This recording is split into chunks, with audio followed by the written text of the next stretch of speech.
Sosha kuhle. Nami ngiwabonile amandla enkolo yakwantu ngaphansi kwesandla sikababa uZulezwe Radebe uBhungane ungelengelo mafuza afileyo.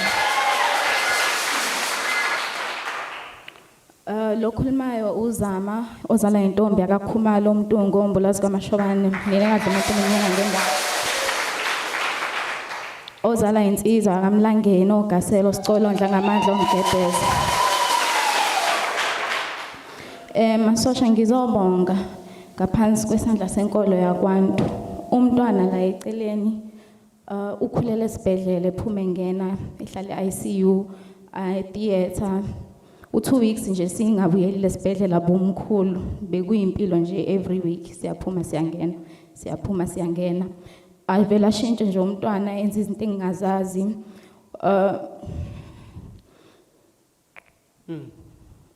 ashintshe umlandeli angenzele izinto engazi nami ukuthi ngizozichaza ngithini khona la avuka khona inyawo zemnyama. That was 2019 kuthe makuhamba isikhathi salibe sincenga nje siya esibhedlela ngesinye isikhathi uyabona ukuthi nodokotela manje abasazi ukuthi babambephi bayekephi kodwa baliwe bezamile. Kuthe 2020 bese no 2 years wehlela ukhakhayi. Uthe mayehlela ukhakhayi once baba ba 3 or 4 abantu bangilayela la ekhayeni lomoya bathi ake ngimhambise khona. So ngilibe ngifike la 2020 sekuzophela unyaka.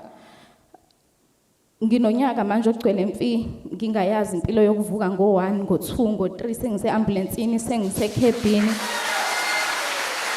Manje uma ngabe bekulayela labantu abayi2 or 3 bekulayela ukuthi khawuze lana ngesimanga sengane siyibonayo wena uthini kubo before ufike la?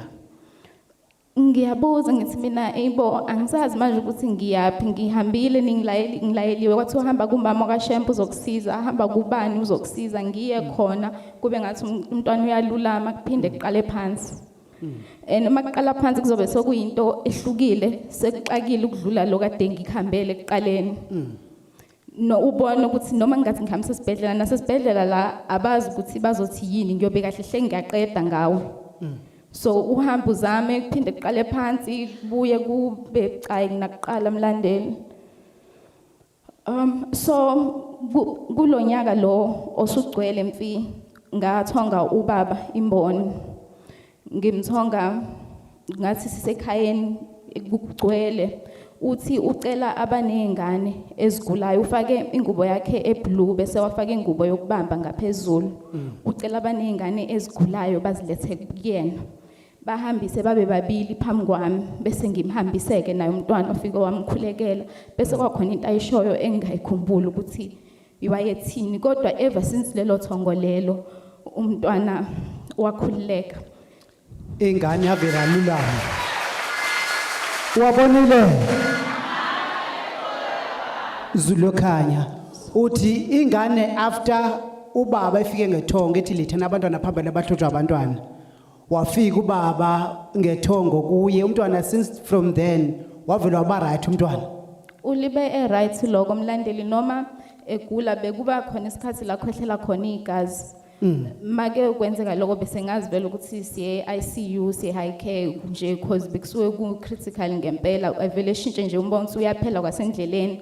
So last year ku 2022 ukwenzile kabili.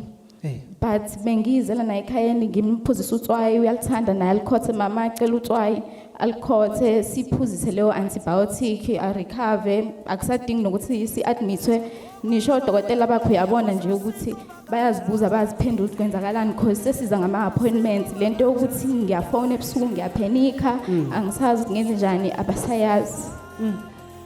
Manje uye lo nomntwana? Yebo mlandeli. Uphilile qathatha? Uphilile qathatha. Zulokhanya. Zubelethe.